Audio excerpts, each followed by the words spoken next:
যারা স্বর্ণ এবং রূপা পুঞ্জীবিত করে রাখে মানে জমায় রাখে, তারা যাকাত আল্লাহ পাকের রাস্তায় খরচ করে না। আল্লাহ এবার আমার রসুলকে বলেন, হে নবী আপনি তাদেরকে বলে দেন যে কি জানিয়ে দিব। আপনি তাদেরকে বলেন তাদের জন্য যন্ত্রণাদায়ক শাস্তির সুসংবাদ প্রদান করেন, যেই দিন জাহান্নামের আগুন তাদেরকে স্বর্ণ এবং রূপাতে উত্তপ্ত করা হবে।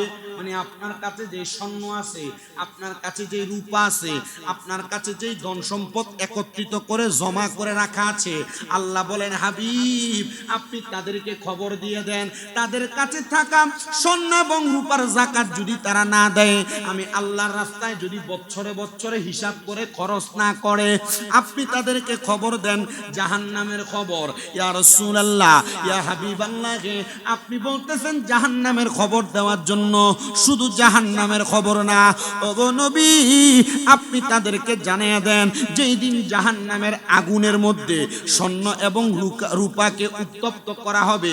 স্বর্ণ এবং রূপাকে আগুনের মধ্যে উত্তপ্ত করা হলে লাভা যেমন আগুনের গরম পানি যেমন ঠিক তেমন ভাবে উত্তপ্ত হয়ে যাবে। উত্তপ্ত হওয়ার পর আল্লাহর নবী বলেন এগুলাকে এমনি রাখা হবে না। যারা যারা স্বর্ণ রূপাকে পুঞ্জীবিত করে রাখছে, তাদের ঘরে আটকায় রাখছে, এগুলার যাকাত আদায় করে নাই, ব্যাংকের লকারে রেখে দিয়েছে, যাকাত আদায় করে নাই, আল্লাহ তাআলার কোরআন বলে নবী আপনি তাদেরকে বলেন এই স্বর্ণ রূপাগুলাকে উত্তপ্ত কইরা গলায়া তাদের কপালের মধ্যে ঢালাই করে দেওয়া হবে, তাদের পাদদেশের মধ্যে ঢালাই করে দেওয়া হবে, তাদের পিঠের মধ্যে দাগ দেওয়া হবে। আর তখন ওই স্বর্ণ রূপাগুলা ঢালাই করবে আর ফেরেশতারা বলবে শাস্তি তোমাদের জন্য। কেন তোমরা কি জানো? কারণ তোমরা তোমাদের স্বর্ণ এবং রূপাগুলাকে পুঞ্জীবিত করে রেখেছো, তোমরা এগুলা মানুষের মাঝে এগুলার যাকাত আদায় করো নাই। ও সম্পদশালীরা, আপনি মনে করতেছেন আপনার স্বর্ণ রূপার যাকাত দিলে আপনার স্বর্ণ রূপা কমে যাবে, কিন্তু আল্লাহর কোরআন বলে না কমবে না, নবীর হাদিস বলে না কমবে না। নবী গো কি করা হবে? বলে সম্পদ আরো বাড়ায় দেওয়া হবে, কিন্তু যদি তারা এগুলার যাকাত না আদায় করে, তাদের স্বর্ণ রূপা থেকে আল্লাহর রাস্তায় ব্যয় না করে, এগুলাকে ঢালাই করে দেওয়া হবে তাদের কপালের মধ্যে, তাদের পিছনের রাস্তার মধ্যে, তাদের পিঠের মধ্যে। আর ফেরেশতারা বলবে কবরবাসীরা তোমাদেরকে কেন এই শাস্তি দেওয়া হচ্ছে তোমরা কি জানো? না না না আমরা জানি না। এই শাস্তি একটা মাত্র কারণে, তোমরা তোমাদের সম্পদ যাকাত না দিয়ে তোমাদের কাছে রেখে দেওয়ার কারণে। জোরে বলেন নাউজুবিল্লাহ। তাহলে স্বর্ণরূপার মালিক হইলেই চলবে না, স্বর্ণরূপা কিনলেই চলবে না। এই স্বর্ণরূপা কিনার পর মালিক হওয়ার পর এগুলা নির্দিষ্ট পরিমাণ যাকাত আদায় করা লাগবে। স্বর্ণরূপা আপনার, কিন্তু এটার উপরে গরিবের হক। এটার উপরে কার হক? গরিবের হক। আপনি চিন্তা করতেছেন আহা এত সম্পদ বানাইলাম, এগুলাতে আবার গরিবও পাবে।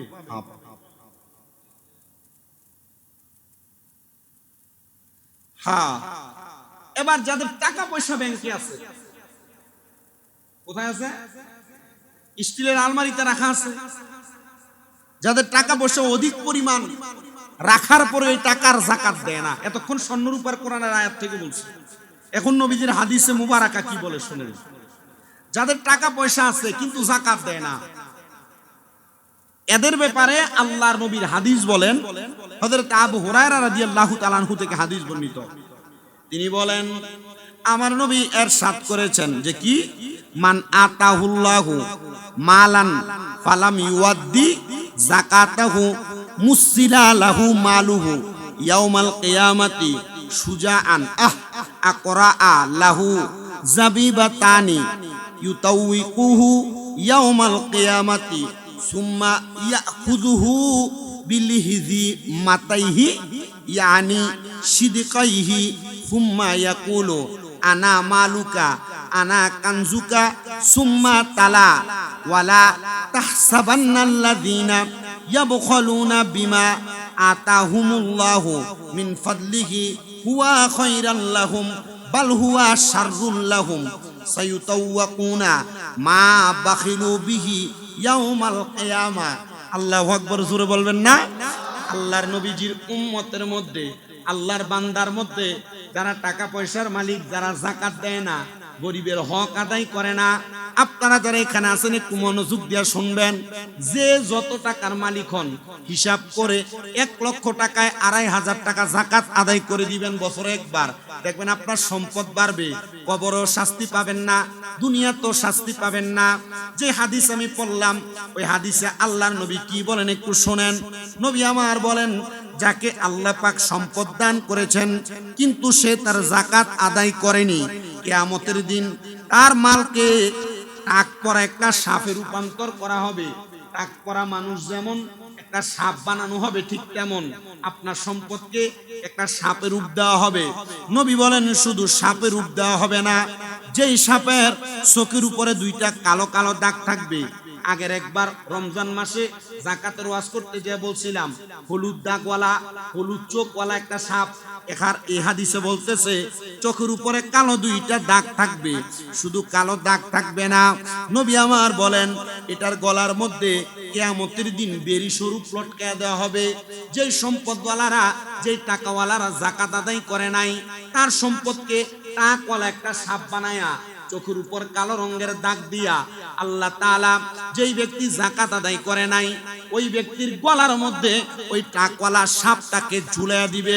শুধু ঝুলাইয়া দিবে না, ওই সাপ তার মুখের উপর দংশন করতে থাকবে, মুখের উপর একটা একটা কামড় দিতে থাকবে। শুধু কামড় দিতে থাকবে না, কামড় একটা দিবে আর বলতে থাকবে, দংশন হনেওয়ালা ব্যক্তি আমি কে তুমি কি জানো? বলে না জানি না, আমি হলাম তোমার সংরক্ষিত অর্থ। অতঃপর আমার নবীজি আল্লাহর কোরআন থেকে হাদিসের মধ্যে বলতেছেন, নবী আমার বলেন যারা আল্লাহর দেওয়ার সম্পদে কৃপণতা করে তারা যেন এ কথা মনে করে যে তাদের আমল এবং তাদের জন্য উত্তম দুনিয়াতে, কিন্তু আখেরাতে এটা মন্দ এবং অশুভনীয়। কিয়ামতের দিন তাদের গলার মধ্যে তাদের সম্পদকে সাপ বানায় ঝুলিয়ে দেওয়া হবে। সম্পদশালীরা টাকাওয়ালারা টাকার হিসাব করার আগে, টাকা ঘরে রাখার আগে চিন্তা করে দেখবা তোমার টাকা পয়সাগুলোর যাকাত তুমি আদায় করেছো কিনা। আল্লাহর নবী বলেন শুধু আদায় করা না, যদি তোমরা জানতে তোমরা তোমাদের সব সম্পদের যাকাত প্রদান করতে, জোরে বলেন আল্লাহু আকবার। এবার মহিলাদেরকে ধরতেছে নবীজির হাদিস, কাদেরকে ধরতেছে? মহিলাদেরকে। কারণ স্বর্ণরূপার মালিক তো পুরুষ মানুষ খুব কমই হয়, বেশিরভাগ স্বর্ণের মালিক কারা? মহিলারা। বিয়ে করার সময় স্বর্ণ দেন, আবার বিয়ার পরও স্বামী বিদেশ থেকে স্বর্ণ পাঠায়। এই দৌলতপুর এলাকার মা বোনেরা, সোশ্যাল মিডিয়ার মাধ্যমে যারা শুনবে, আমি আমার সব মহিলা মা বোনদেরকে বলছি, আমি চাই না আমার মা বোনেরা জাহান্নামে যাক, আমার নবীও চাই নাই আপনারা মা বোনেরা জাহান্নামে যান। এই জন্য মহিলাদেরকে সাবধান করে আল্লাহর নবী হাদিসের মধ্যে এই মহিলারা যেন জান্নাতে যাইতে পারে একটা রাস্তা তৈরি করে দিয়ে গেছেন, যে কি যদি মহিলারা এই জান্নাতে যাইতে চায় তারা যেন তাদের স্বর্ণরূপা এবং তারা বেশি স্বর্ণরূপার যাকাত আদায় করে এবং দান সদকা বেশি করে। আল্লাহর নবী কি বলেন একটু এবার মনোযোগ দিয়ে শোনেন। নবী আমার বলেন, ওয়া আন যায়নাবা ইমরাতান আব্দুল্লাহিন ক্বালাত ফাতাবানা রাসূলুল্লাহি সাল্লাল্লাহু আলাইহি ওয়াসাল্লাম ইয়া মাশারান নিসাই তাসাদদাকনা ওয়ালাউ মিন হুল্লি কুন্না ফাইন্না কুন্না আকসারা আহলিল জাহান্নামা ইয়াউমাল কিয়ামা। নবী আমার বলেন, এমনে বলে নাই, হাদিস শরীফ একবারে গ্রহণযোগ্য হাদিস শরীফ। আল্লাহর নবী বলতেছেন, হযরতে আব্দুল ইবনে মাসউদের স্ত্রী হযরত জয়নব রাদিয়াল্লাহু তাআলা আনহা হাদিস বর্ণনা করতেছেন, একদিন আমার নবীজি উপদেশ দিতে লাগলেন, আমার নবীজি বর্ণনা করতে লাগলেন। কি বলতে লাগলেন? নবী আমার বলেন, হে নারী সমাজেরা, তোমরা দান সদকা করো, যদিও তোমাদের অলংকারাদির যাকাত হয়, মানে যাকাত দেওয়ার পরে মহিলাদেরকে আবার দানও করার কথা বলছে। মানে স্বর্ণ আছে বছরে একবার যাকাত দিল, এখানে শেষ না, বলে যাকাত দেওয়ার পরে তোমরা আবার দান এবং সদকা করো, যদিও তোমাদের অলংকারের যাকাত হয় তোমরা দান সদকা করো, কেননা কিয়ামতের দিন তোমরাই জাহান্নামের অধিবাসী হবে। ইয়া রাসূলুল্লাহ, ইয়া হাবিবাল্লাহ, নবীজি বুঝতে পারলাম আপনি মা বোনদেরকে যাকাত দেওয়ার কথা বললেন, দান করার কথা বললেন, কারণ আমার নবী জানেন মহিলারা একটু কুঞ্জুস কৃপণ টাইপের, দান করতে নিজের অর্থ অন্যের হাতে দিতে বারবার চিন্তা করে, ঠিক কি না? এই জন্য নবীজি জানেন বিদায় নবীজি মহিলাদেরকে একবার বেশি গুরুত্ব দিয়ে বলছেন, এ মহিলারা তোমরা বেশি বেশি সদকা করো। যদিও তোমাদের অলংকারের উপর যাকাত নির্ধারিত, মানে অলংকারের যাকাত তো দেও বছরে একবার, তো বছরে একবার যাকাত দেওয়ার পর মহিলাদের কাছে যদি ঘরের দরজায় ফকির বারবার যায়, ভিক্ষুক বারবার যায়, মহিলারা যদি এক পোয়া চাল দিয়া দিলে আমার সম্পদ কমে যাবে, 10 টাকা দিলে 5 টাকা দিলে আমার সম্পদ কমে যাবে, এ চিন্তা আছে না? এক পোয়া চাল এখন দেয় না, ভিক্ষুকরে জিগেলে যদি কয় কি অবস্থা ভাই, দেয় না তো আধা পোয়া, এরপরে ওই যে পাতলা প্লেটে কইরা দেয় না, এভাবে বলে। আমি ওই ওয়াশ করার লাগে তো এলাকা কোনো সময় আমি এই হাদিস শরীফ গুলা এখানে আসার আগেও পড়ছি, কালকে রাত্র পড়ছি 3টার দিকে। আমি যখন পড়ি আমি ফরিয়ার হাসি, পরিয়ার মুসকে হাসি, কারণ আমি তো জানি এগুলা সমাজে হয়। এজন্য আমি রাস্তায় হাঁটলে, রাস্তায় দেখা হইলে ফকিরের লগে কথা কই, মুসির লগে কথা কই, মেতরের লগে দেখা হইলে কথা কই, রিক্সার ড্রাইভারের লগে দেখা হইলে কথা কই, অটোর ড্রাইভারের লগে কথা কই। কেন? কারণ এদের বাস্তব জীবনগুলা থেকে ধনী যারা, এদের যাকাত আর দান সৎকার বৈষম্য যেটা, এটা মানুষের কাছে প্রকাশ করা যাবে না। এরপরে পারিবারিক চলাফেরার পথে যদি মনে করেন যে রিক্সা দিয়ে চলার সময় কেউ যদি, তার অনেক রিক্সা ড্রাইভার আছে না, বউ কল দিলে এরপর গালাগালি করে, ওই না জ্বালা এলাইছে, তখন এর জিগায় যে কি সমস্যা, তখন এর একবার যত শিকুলি আছে আমি ফয়জন হের এক কাপ চা খাওয়াই, 50 টাকার বার 100 টাকা দেয়, এর থেকে শুনলে দিতে ওয়াজে কম যেন। এগুলার আলোকে এগুলা কেন হয়, এগুলা হাদিস শরীফ যাচাই করে এগুলা জাস্টিফাই করে বলা যাবে আপনার সংসারে কেন অশান্তি, আপনার সম্পদ কেন ধ্বংস হয়ে যাচ্ছে, আপনার কাছ থেকে কেন শান্তি চলে যাচ্ছে। এগুলা যখন আপনি শুনবেন আর কোরআন সুন্নাহ মোতাবেক এটাকে জাস্টিফাই করবেন, তখন এটার একটা কি পেয়ে যাবেন, রেজাল্ট আপনি কোরআন হাদিস থেকে পাবেন। তো নারীরা যে কুঞ্জুস, এরা যে কৃপণ, এরা যে দান করতে চায় না, দান করতে অলসতা করে, নবী এটা জানতেন আরো 1500 বছর আগে, জানতেন কিনা? নবী জানতেন বিদায় নবী মহিলাদেরকে বলছে, যদিও তোমাদের অলংকারের উপর যাকাত আছে তবুও তোমরা সদকা করো। কেন? আল্লাহর হাবিব বলতেছেন এই সদকা করলে তোমাদের সম্পদও বাড়ে, রিজিকও বাড়ে, বিপদও কাটে। মারহাবা নাই? আরে জোরে মারহাবা। আল্লাহ কবুল করেন, জোরে পড়েন আমিন। এবার সবাই একটু মুহাব্বতে দুরূদ শরীফ পড়েন, আল্লাহুম্মা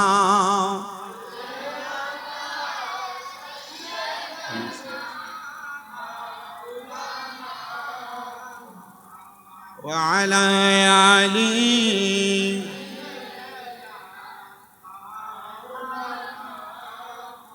জবান খুলে পড়ি আল্লাহুম্মা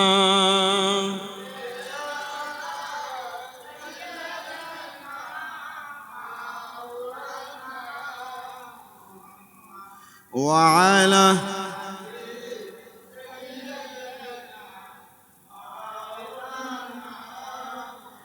मेरा दिल तड़प रहा है, मेरा जल रहा है सीना, ये दवा वही मिलेगी, मुझे ले चलो मदीना, अल्लाहुम्मा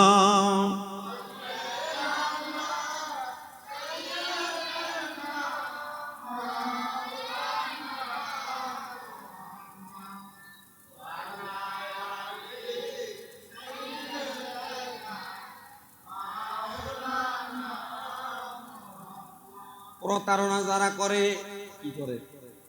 প্রতারণা যারা করে, 2 নাম্বার কৃপণতা যারা করে, 3 নাম্বার দান করার পর খোঁড়া দেয় যারা। কয় প্রকার প্রতারক সমাজে আছে না নাই? কৃপণতা করে বকিল সমাজে আছে না নাই? মানুষের দিয়া দান কইরা খোঁটা দেয় এমন লোক আছে না নাই? বেশি এগুলা। এবার এদের ব্যাপারে আল্লাহর নবী কি বলেন শুনেন, প্রতারকের ব্যাপারে, কৃপণ ব্যক্তির ব্যাপারে, যারা দান করে মানুষকে খোঁটা দেয়, এই ব্যাপারে কি বলে শুনেন। আল্লাহর নবী হাদিসে মুবারাকায় ঘোষণা করতেছেন, আরে এই লোকগুলার অবস্থাটা কি হইব। নবী আমার কয়, লা ইয়াদখুলুল জান্নাতা হিব্বু ওয়ালা বাখিলুন, ওয়ালা মান্নানুন, আল্লাহ নবী বলেন বেহেশতে প্রবেশ করতে পারবে না তারা। নবী গো কারা? বলে প্রতারক যারা। আল্লাহর নবী কয় জান্নাতে প্রবেশ করতে পারবে না তারা। নবী গো কারা? বলতেছেন কৃপণ যারা, বকিল যারা। ইয়া রাসূলুল্লাহ আর কারা? আল্লাহর নবী বলেন বেহেশতে প্রবেশ করতে পারবে না তারা। ওয়ালা মান্নানুন, যারা দান করার পর মানুষকে খোটা দেয় তারা। আপনি মানুষের সাথে প্রতারণা করবেন আর কবরে গেলে ভালো থাকবেন, এটা হতে পারে না। আপনি দুনিয়াতে সম্পদশালী হওয়ার পর কৃপণতা করবেন, মানুষকে দান করবেন না, এটাও হতে পারে না যে আপনি বেহেশতে যাবেন। আপনি সম্পদের মালিক, ধনের মালিক, আপনি সবকিছুর মালিক, মানুষকে দানও করলেন, ভালো কথা। দান করার পর কোন মানুষকে খোটা দিলেন, তোরে না ওই দিন ওইটা দিলাম, তোরে না ওই দিন ওইটা দিলাম, তোরে না আমি এইটা দিয়ে সহযোগিতা করলাম, এ দান করার পর খোটা দিবেন আবার বেহেশতেও যাবেন, এটা হবে না। নবী আমার বলে যারা প্রতারক, যারা কৃপণ, যারা দান করার পর খোটা দেয় তারা কখনো বেহেশতে যাবে না। তিরমিজির হাদিস। এবার আসেন আল্লাহর নবী আরো কিছু হাদিস বলেন। অনেক সময় দেখবেন অ্যাক্সিডেন্টের মাধ্যমে অনেকের গাড়ি নষ্ট হয়ে যায়, তাই না? আমারও অনেকের দেখবেন বাড়ি আগুনে পুড়া যায়, যায় কিনা? অনেকের টলার সমুদ্রে ডুবে যায়, যায় কিনা? যায়। অনেকে ব্যবসায় লস করে, করে কিনা? করে। অনেকের কাজকর্মে, অনেকের বিভিন্ন ভাবে বিভিন্ন প্রক্রিয়ায় সম্পদ নষ্ট হয়। এই সম্পদ কেন নষ্ট হয় এ ব্যাপারে আল্লাহর নবী আরেকটা হাদিস বলছেন। কি বলেন একটু শোনেন মনোযোগ দিয়ে। নবী আমার বলতেছেন উম্মত শোনো, মা তালিফা মালুন ফি বাররি ওয়ালা বাহারিন ইল্লা বি হাবসি যাকাতা। নবী আমার বলেন জলে এবং স্থলে যেখানেই কোনো সম্পদ তোমাদের ধ্বংস হয়েছে, জলে এবং স্থলে যেখানেই তোমাদের কোনো সম্পদ ধ্বংস হয়েছে। নবীজি হ্যাঁ সম্পদ ধ্বংস হয়েছে। কেন হয়েছে? আমার নবী বলেন ইল্লা বি হাবসি যাকাত, তোমরা তোমাদের যাকাতকে আটকে রাখার কারণে, মানে যাকাত না দেওয়ার কারণে আমাদের জলে স্থলে আগুন লেগে বাড়ি ফুরে, অ্যাক্সিডেন্ট করে গাড়ি নষ্ট হয়, সমুদ্রে ফুরে যায়, ব্যবসায় লস হয়ে যায়, চোরে মাইরা দেয়, প্রতারকে মাইরা দেয়, এভাবে নষ্ট হয়, ওইভাবে নষ্ট হয়। তার মানে জলে স্থলে যে কোনো ভাবে আমাদের হাত থেকে যদি আমাদের কোনো সম্পদ চলে যায়, আমাদের কোনো সম্পদ যদি আমাদের থেকে নষ্ট হয়ে যায়, আমাদের হাত ছাড়া হয়ে যায়, তার মানে আমাদেরকে বুঝতে হবে আমাদের সম্পদ চলে গেছে কেন? আমাদের যাকাত দেওয়ার সময় আমাদের হিসাবে কোনো না কোনো গরমিল ছিল। কথা বুঝতে পারছেন? কেন? যাকাত দেওয়ার সময় আমাদের হিসাবে কোনো না কোনো গরমিল ছিল। আল্লাহ আমাদেরকে বুঝার তৌফিক দান করেন।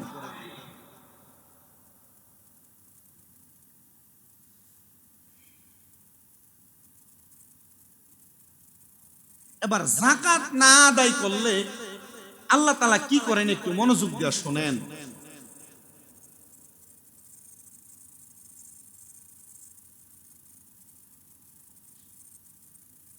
আল্লাহর নবী বলতেছেন উম্মত শোনো, যাকাত না দেওয়ার কারণে তোমাদেরকে কয়েকটা শাস্তি দেওয়া হয়। নবীজি কি শাস্তি দেওয়া হয় আপনি একটাবার বলেন না। নবী আমার বলতেছেন উম্মত শোনো, মা মানা কওমুন যাকাতা ইল্লা হুবিসা আনহুমুল মাতারু।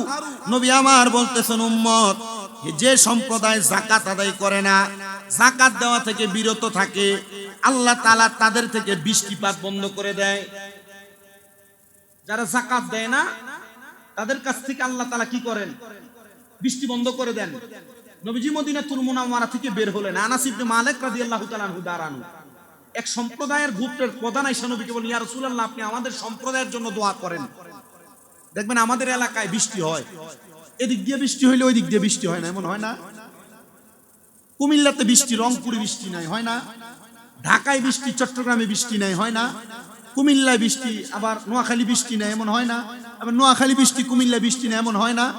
হয়। কেন হয়? নবীজি বলছেন এই কারণে হয় যে যখন তোমাদের মাঝে মানুষ যাকাত দেওয়া বন্ধ করে দেয়, তখন তোমাদের মাঝে বৃষ্টি বন্ধ করে দেওয়া হয়। মানুষ যখন যাকাতের ব্যাপারে অলসতা করে, তখন তোমাদের বৃষ্টিপাত বন্ধ করে দেওয়া হয়। আরেকটা শাস্তি আছে, যখন কোনো মানুষ যাকাত দেয় না, কোনো মানুষ জাকাত দিতে অলসতা করে, তখন তোমাদের মাঝে খরা সৃষ্টি হয়। কি সৃষ্টি হয়? খরা সৃষ্টি হয়। এই খরার মাধ্যমে তোমাদের সম্পদ, তোমাদের ফসল ফলাদি উৎপাদন করা বন্ধ করে দেওয়া হয়। আপনাদের কাছে আবদার থাকবে, যে যত টাকার মালিক হন, আমি আবারও বলছি, আপনার উপর জাকাত ফরজ হয়েছে কিনা এটা হিসাব করতেছেন। হিসাব করার আগে আপনি হিসাব করেন আপনি কত টাকার মালিক। যত টাকার মালিক হন প্রতি লাখে ২৫০০ করে দিয়ে দেন জাকাত। বলে হুজুর আমি জাকাত দিই। হ্যাঁ, আপনি জাকাত দিলে আপনার সম্পদ নিরাপদ, আপনি নিরাপদ, আপনার মাল নিরাপদ। আল্লাহ আমাদেরকে সেই নিরাপদে থাকার তৌফিক দান করেন। করেন না আমিন। এরপর আমার নবীজি আরো বলতেছেন আরেকটা হাদিস, এটা বিশাল হাদিস, শর্টকাট বলে দেওয়ার চেষ্টা করছি। যখন তোমাদের নেতৃবৃন্দ সৎলোক হবে, মানে তোমাদের মাঝে নেতৃত্ব যারা দিবে সৎলোক হবে, ২ নাম্বার, এবং তোমাদেরকে যাবতীয় ধনী ব্যক্তিগণ যখন দানশীল হবে, মানে যারা ধন সম্পদের মালিক তারা যখন দান করবে, ২টা পাইলাম।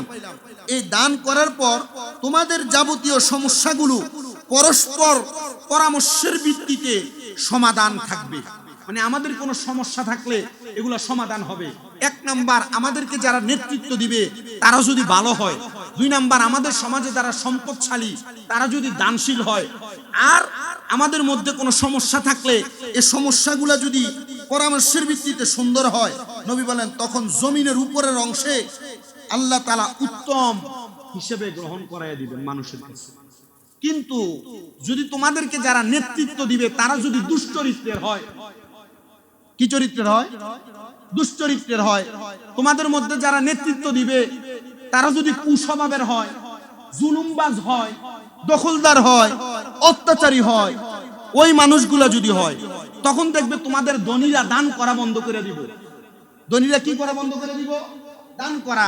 দেখবেন মসজিদে সব ঠিক আছে, কিন্তু সভাপতি সুদখোর, ঘুষখোর, হারামখোর, পরের হক মারুন না, মানুষের উপর অত্যাচার করেন না হইলে এলাকার বালা মানুষটি আর মসজিদে দান করে না। এলাকার ভালো মানুষগুলো আর মসজিদে দান করে না। আমি যেমন আমার সমাজ দিয়ে বোঝাই, যখন মসজিদের এই হিসাব ওই হিসাব নিয়ে লড়ছেন, আমি সমাজে 2 বার বসছি। বসার পর তখন দেখছি যে এটাকে সমাধান করা খুব কঠিন হবে। তো আমার সাথে পোলাপান সব বলছে যে একজন নামাজি ভালো ব্যক্তিরে সভাপতি বানান মসজিদে। দেখলাম যে জেডি ফুংনা সেংডা সব দিয়ে একসাথে হইছে। ওই কইছে তো ঠিক আছে, নামাজিরে যদি সভাপতি বানাইবা কালকে থেকে আমরা মসজিদে কোফাল ঘষা শুরু করে দেই। আচ্ছা, নামাজি আর কোফাল ঘষুন নাকি এক নাকি? নামাজি আর কোফাল ঘষুন এক? কখনোই এক না। তখন বুঝছি যে এখানে সমাধান হবে না। এ সমাজের জন্য বাদ লোক ভালো, খারাপ লোক ভালো। এ সমাজের জন্য ভালো কোনো লোক ভালো না। এ সমাজ পরিচালনা করবে বাজে লোক, দুশ্চরিত্র লোক, খারাপ লোক। এটার প্রমাণ সাতক্ষীরার 4 আসনের এমপি। দেখেন না সোশ্যাল মিডিয়ায় আপনারা? এর সমাজকে নষ্ট করার জন্য আপনি এত বড় দায়িত্বে থেকে আপনি একজন এমপি হইয়া আরো ইসলামী দলের নেতা হইয়া আপনি সমাজকে নষ্ট করে দিবেন, মানে নিবেন আপনি? এটা জীবনও মানবে না মানুষ, জীবনও গ্রহণ করবে না। কেন গ্রহণ করবে না? এটার কারণ আছে। কারণ আপনার চরিত্র ভালো না, কারণ আপনার খাসিয়ত ভালো না, আপনার চলাফেরা ভালো না। আপনি যদি এত বয়স্ক হয়ে আপনি দুশ্চরিত্র হন, তা আপনার দুশ্চরিত্রের কারণে সমাজে বিশৃঙ্খলা তৈরি হবে। সমাজে যারা বিশৃঙ্খলা করবে তাদেরকে কখনো বাংলাদেশের মানুষ গ্রহণ করবে না। আল্লাহর নবী বলেন, যখন তোমাদেরকে যারা নেতৃত্ব দিবে তারা যখন দুশ্চরিত্র হবে, তারা যখন বাদ হবে, জুলুমকারী হবে, অত্যাচারী হবে, ওই ব্যক্তিগুলা যখন সমাজে বাড়বে তখন ধনীরা দান করা বন্ধ করে দিবে। আমি কার কাছে দান করবো? হ্যাঁ, মসজিদে লেগে 10,000 টাকা দিলে, হ্যাঁ 5,000 খায়, অমুকে 5,000 টাকা দিচ্ছে। কথা কয় না? আছে না রে? অভাব নাই। আমি আমার তো চাক্ষুষ প্রমাণ পাওয়ার জন্য, আপনারা আমার মুসল্লি যারা দেখেন, আমি যে শহরে যে আমি হুন্ডা লয়ে ঘুরি, এমনি হাইটা হাইটা ঘুরি, আপনারা দেখেন না? সবাই দেখেন। তা আমি যে ঘুরি এমনি ঘুরি না, আমি ঘুইরা প্রত্যেকটা সমাজের বিশৃঙ্খলা আমি আমার মাথায় নেই, প্রত্যেকটা সমাজের অপকর্ম আমি আমার মাথায় নেই, প্রত্যেকটা সমাজের বাদ কাজ আমি আমার মাথায় নেই, নিয়ে কোরআন হাদিস দিয়ে জাস্টিফাই করে দেখি আর সমাজের এই লোক বাজে, সমাজের এই লোক খারাপ, সমাজের এই লোক বদমাশ, এর কারণে সমাজে বিশৃঙ্খলা হয়। এর সম্পদ কামাই করে, একটা সম্পদও তার না, সব মানুষের সম্পদ। এগুলাকে আল্লাহর রাস্তায় ব্যয় করবে কেমনে? সে তো খাই মানুষকে, অবস্থা খারাপ কইরা, মানুষের সাথে প্রতারণা কইরা। কথা বুঝেন নাই? এ যাকাত দিবে কিভাবে? এ যাকাত দেওয়ার মতো সম্পদই তার কাছে নাই, এগুলো সব মানুষের সম্পদ, যাকাত সে দিবে কিভাবে? তখন দানকারীরা দান করে না। কার কাছে দান করব নির্দিষ্ট কোনো জায়গা পায় না।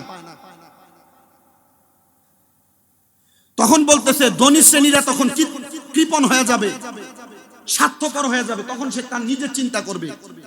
এবং তোমাদের দায়িত্ব সমস্যাগুলো তোমাদের মহিলাদের নেতৃত্বে সুপর্দ হবে। বহুত ঘরে, বহুত বিচারে, বহুত জায়গার ভিতরে আপনারা গেলেই দেখবেন যে ঘরে বিচার করতে গেছে বেড়া কথা কয় না, কিন্তু বড় বড় কথা কই বেডি। বহুত ঘরের ভিতরে বেডি সর্দার না, বহু এলাকার ভিতরে দেখবেন যে সমাজের সর্দারদের এটাও চুপ হয়ে যায় ওই ঘরের বেডির কথার কারণে, মহিলাদের কথার কারণে। নবীজি বলতেছেন যখন তোমাদের কাছে নেতা আসবে বাজে স্বভাবের, যখন তোমাদের ধনীরা কৃপণ হয়ে যাবে, তখন দেখবে তোমাদের সমস্যার সমাধানগুলো, তোমাদের সমস্যাগুলো তোমাদের মহিলাদের নেতৃত্বে সুপর্দ হবে। মানে বেরিয়ে তোমাদের ঘরের সমস্যার সমাধান করব, মহিলারা তোমাদের সমাজের পরিচালনা করবে, মহিলারা তোমাদের সমাজের উপর নজরদারি করবে, আঙ্গুল পরিচালনা করবে। নবী কয় শুধু তাই, তখন জমিনের তলদেশে জমিনের উপরের সে উত্তম হবে। মানে জমিনের নিচটারে তোমার কাছে মনে হইব এই দুনিয়া কেন বাচ্চা রইলাম, কেন মরে যাই না, মাটির তলে গেলে মনে হয় ভালো হবে। আমরা কথায় কথায় বলি না, কিন্তু আল্লাহ দুনিয়াত বাঁচায় রাখছে, আল্লাহ মদ দিয়ে মাটির নিচে নিলে তো ভালো হয়। আল্লাহ নবী কয় কিয়ামতের পূর্বে দুনিয়ার অবস্থা দেখে তোমাদের অবস্থা এমন হবে যে জমিনের উপর কেন বাইসা রইছি, জমিনের নিচটাই তো ভালো। নবী কয় ফরেজগার লোকদের জন্য খাদ্য দায়ে। নবীজি বলতেছেন তখন এই অবস্থা যখন তৈরি হবে, ফিতনার সময় মুমিনের জন্য জীবনের চেয়ে পরলোক গমন করা উত্তম বলে গণ্য হবে। মুমিন বান্দা চিন্তা করবে, আরে এ দুনিয়ারে খারাপ কাজ, ফিতনার কাজ, বাজে কাজ না দেখা আল্লাহ যদি আমার মদ দিয়া কবরে দিয়া দিত, এটাই মনে হয় ভালো। এটা মুমিনের স্বভাব থাকবে। কার স্বভাব থাকবে? বলে মুমিনের স্বভাব। আর মুমিনের কথাগুলো বলবে। আল্লাহর নবী বলেন, হে মুমিনেরা, হে মুত্তাকিরা, হে ফরেজগারেরা, হে মুসলমানেরা, তোমাদের প্রতি আমার আহ্বান, তোমরা যদি দুনিয়ার উপরি ভাগের সময় থেকে নিচের ভাগ মানে পরলোকের জীবন ভালো কাটাইতে চাও, এক নাম্বার তোমাদের কাছে স্বর্ণরূপা থাকলে বছর একবার হিসাব করে যাকাত দাও। তোমাদের কাছে টাকা পয়সা থাকলে বছর একবার হিসাব করে যাকাত দাও। 3 নাম্বার, তোমরা 3টা কাজ করো না, প্রতারণা করো না, কৃপণতা করো না, মানুষকে দান করার পর খোটা দিও না। 4 নাম্বার, হে মহিলারা, তোমাদের কাছে যদিও তোমাদের যাকাত দেওয়ার মতো স্বর্ণরূপা আছে, টাকা আছে, এগুলা যাকাত দেওয়ার পরেও তোমরা সদকা করো। 4 নাম্বার, হে সমাজের নেতৃত্ব দানকারীরা, তোমরা তোমাদের স্বভাব চরিত্রকে পরিবর্তন করো। হে সমাজের ধনীরা, তোমরা তোমাদের যাকাত দেওয়ার পাশাপাশি তোমরা দানশীল হও। হে সমাজের ঈমানদাররা, তোমরা তোমাদের সমাজের বেঈমানদেরকে ঈমানের পথে আহ্বান করো। আল্লাহ আমাদেরকে বোঝার তৌফিক দান। আক্কাল সে ইশারা, বেআক্কাল সে ধাক্কা। আপনি বুঝের মানুষ হইলে ইশারায় বুঝবেন, আর যদি বুঝ না থাকে ফিসা দিয়া ফিটলো এটারে বোঝানো যাবে না।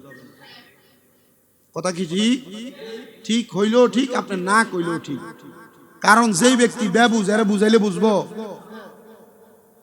আমরা যখন আলিমে পড়ি তখন আমাদের উস্তাদরা আমাদেরকে ডাকতেন মালানা। আমার 2 উস্তাদ আমার মনে আছে, কি ডাকতেন? মালানা। মাওলানা না, মালানা। মাওলানা মানে দামি মানুষ, আর মালানা ডাকতেন, তখন এটা বুঝি নাই।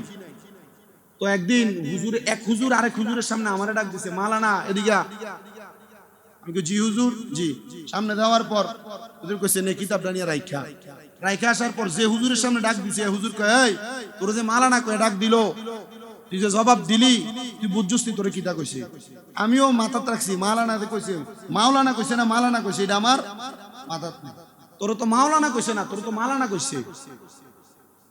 কইলাম হুজুর, আমি তো এটা খেয়াল করি নাই, হুজুরে ডাক দিছে, চলে গেছে।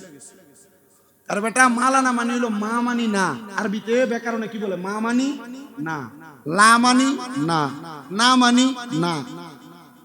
এটা দিয়ে বুঝাইছে নাই নাই কিছু নাই, তোর ভিতরে কিছুই নাই। আসলে তো সত্য, তখন ইন্টারে আবার যখন কামেল পরীক্ষার রেজাল্ট দিছে মাদ্রাসায় যাওয়াতে এই হুজুরে ডাক দিছে, এই মাওলানা এদিকে। কামেল পরীক্ষার রেজাল্ট দেওয়ার পর হুজুর কি ডাক দিছে, এই মাওলানা এদিকে। কিরে ফিকা পরীক্ষা দিয়া মুফতি সাহেব হয়ে গেছো, মিষ্টি খাওয়াইতা না? আলিমে থাকতে ডাক দিছে মাওলানা, আর কামেল পরীক্ষা দেওয়ার পর ডাক দিছে মাওলানা। আমি কিছু হুজুর মিষ্টি এক কেজি দাম 300 টাকা, আমি আপনারা আরো ভালো জিনিস খাওয়াইতে চাই। খাওয়াইছি। তখন আমি হুজুরে কইছিলাম 7 বছর আগের কথা, হুজুর 7 বছরের আগের ডাক্তার 7 বছরের পরের ডাক্তার কইছে না। হুজুরে মুস্কি হাসি দিছে। হুজুর কইছে 7 বছর আগে কি ডাক দিছিলাম কত? আমি হুজুর 7 বছর আগে মাওলানা কইছিলেন। আজকে কি কইছি কত? হুজুর আজকে মাওলানা কইছেন। 7 বছর আগে তুই মাওলানাই আছিস, 7 বছর পরে মাওলানা হইছস। আমি কইলাম জি হুজুর। তো কইলাম যে হুজুর এটা বলার কারণ কি? ওই সময় তুই ইশারা দিছি তুই বুঝছস নাই, আজকে ইশারা দিছি বুঝছস।